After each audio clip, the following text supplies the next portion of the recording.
Hello people and welcome back to part 3 ZXR 250.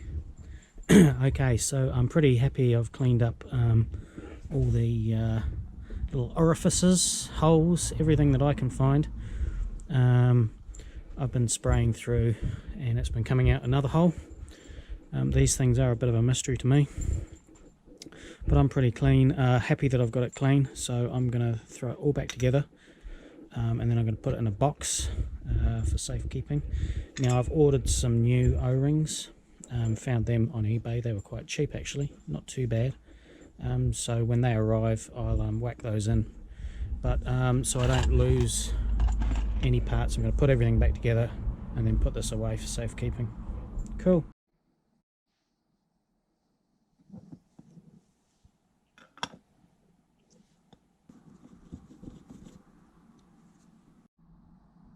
Okay, so I'm going to throw these things back in here. Now I don't know if you can see this little tab on the edge here. There's actually supposed to be a hole through there. Yeah, it's not going to focus, is it? The hole is so small, and it lines up with this bit here. Some of them are blocked. I don't want to use brake cleaner on these rubber diaphragms.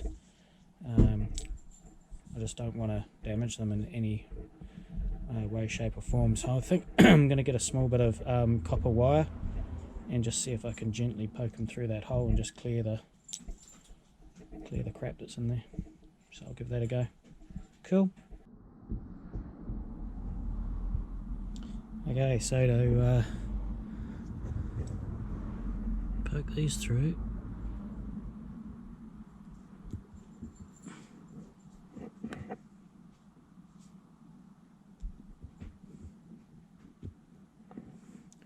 they're definitely blocked. I found the best thing is these. There's an E string and a B string electric guitar. The problem is I can't see a damn thing without my glasses on.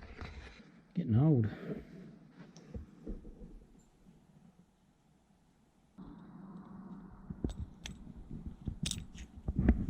Here we go.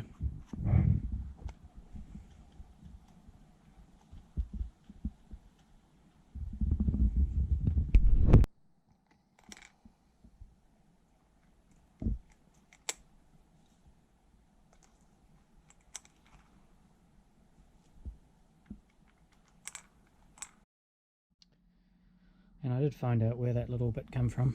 It came off of the screw here, which was holding this bracket, which is why you should always take photos, because I can see exactly where that bracket screwed into this one here. I went that way. Cool. Okay, so everything's assembled. I'm just waiting for those O-rings to arrive. Yeah, so that's all good. So we'll put these away. Put them somewhere safe. I've got no bolts left over, none missing, I hope. Cool. Done. Ooh.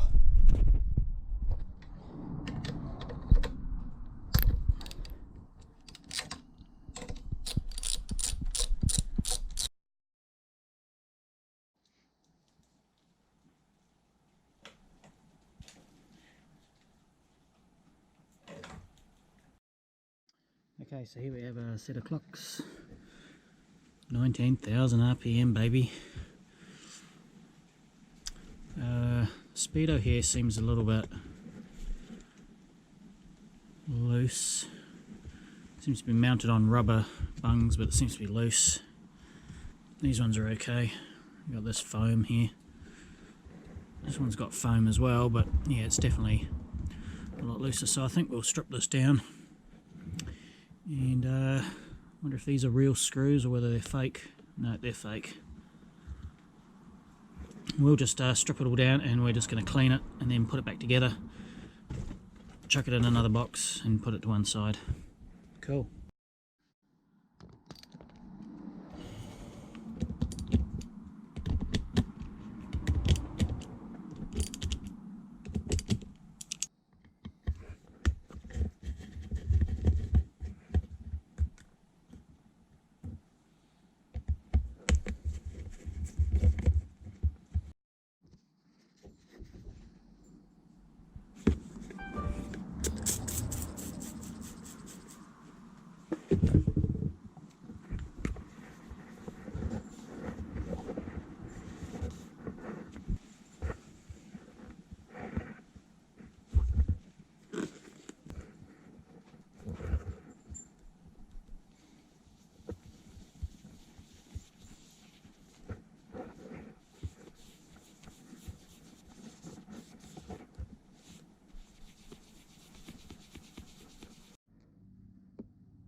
So this stuff here is a scratch and swirl remover, normal for normal paint work. Here goes my dog again.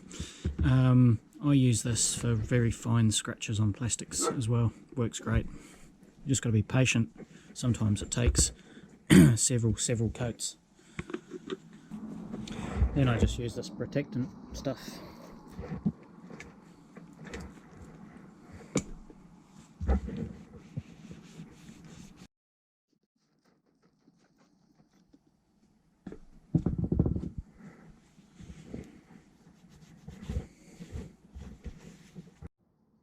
Now this one here, I'm going to remove these two little units here.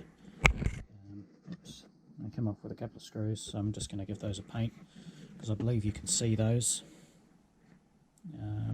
when you're sitting on the bike, so yeah, but we'll clean up the rest of it.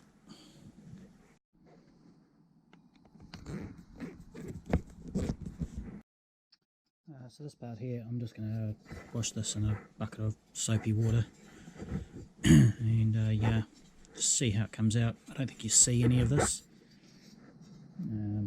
so yeah, play that by ear.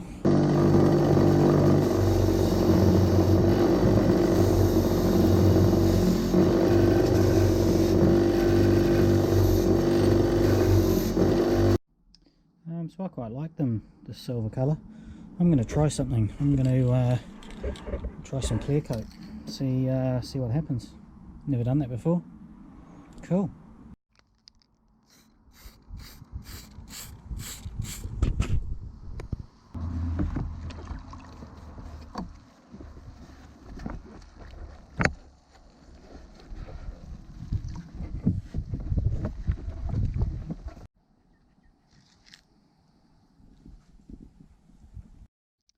Okay, so I think I am going to paint this. It's a little bit rusty in there, and I'm going to paint it black. And I've also got parts like this, which I've just washed. This is the bracket that holds the bottom of the radiator assembly. So yeah, that needs painting, and there's a few other things that need painting as well. And this is for Keith, who has mentioned several times he doesn't like me putting stuff on the edge here because he's worried it's going to drop down into the jungle, as he calls it. It's actually not that far down here, but I will show you around the front of the house. So let's go have a look now. So that down there, Keith, is about probably about 4 or 5 meters, and then it goes down even further down there, and then down there it's even further. As you can see, we're on water tank. We don't have a town water supply out here. We're also on septic tank.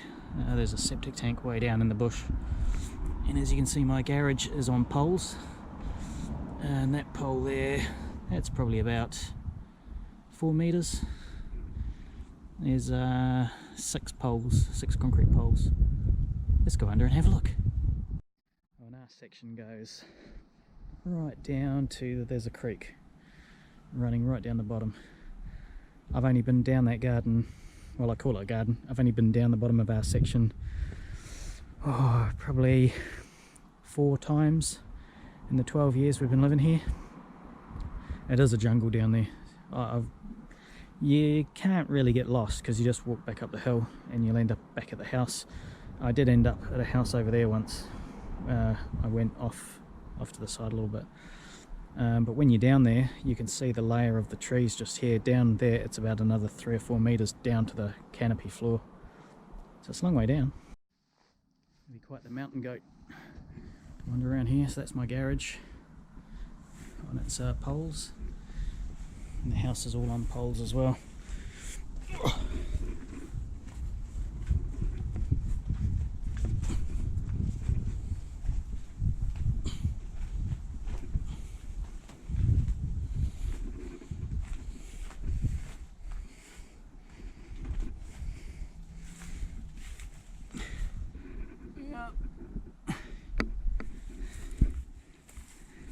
I don't know how well you can see.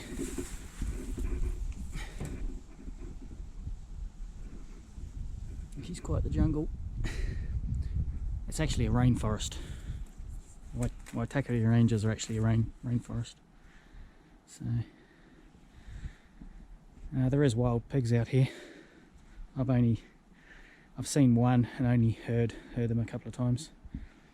But, yeah, nothing out here that really can eat you, apart from the locals. This part here, which holds all the clocks, I'll probably paint that black as well, I think. Cool.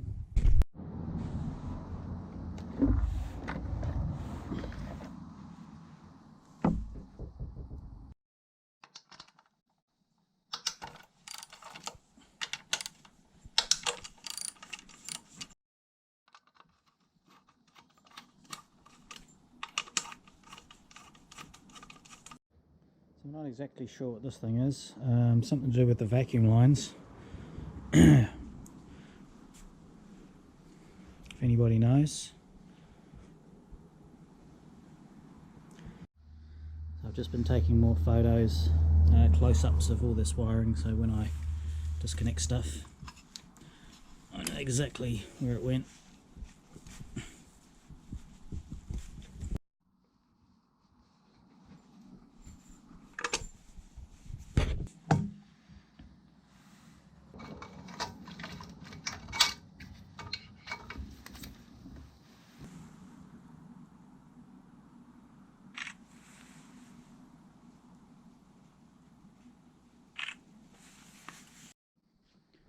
Wow, she's looking a bit more stripped down. It's the rear end to go. Cool. Okay, let's do it.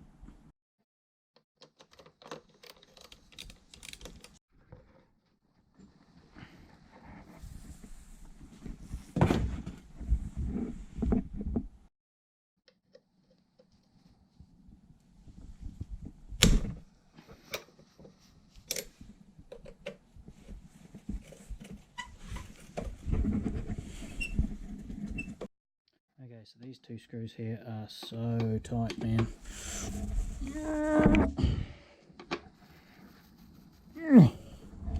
I'm going to get my impact driver, see if I can get them undone that way.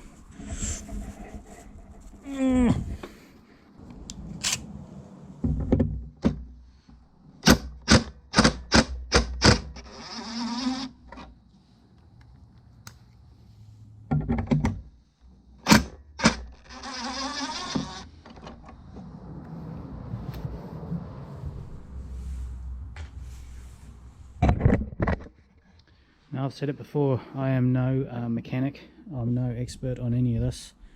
My background is electrical, but I tell you what, impact drivers, man, it's that shock that undoes that sort of stuff. If you can do heat, heat is another way of doing it, but obviously with plastics you can't. But yeah, that impact driver, man, one of the best things I ever bought. Too easy. Cool.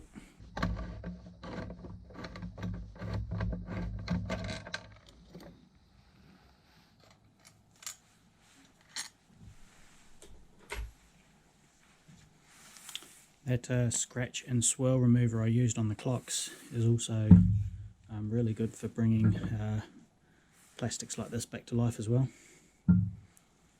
Cool. Cool. Good. Man, it looks like a little GP bike. It really does.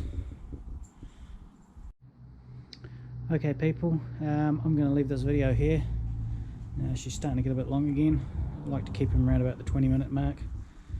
Yeah, we're making some good progress. What am I going to do next? Rear hugger off. Try and get that chain off, and then we'll look at dropping that engine out. I'll drain the oil out of the engine first, just in case I want to tilt the thing upside down and clean underneath or something. I don't end up spilling oil everywhere. So I'll look at doing that. Yeah.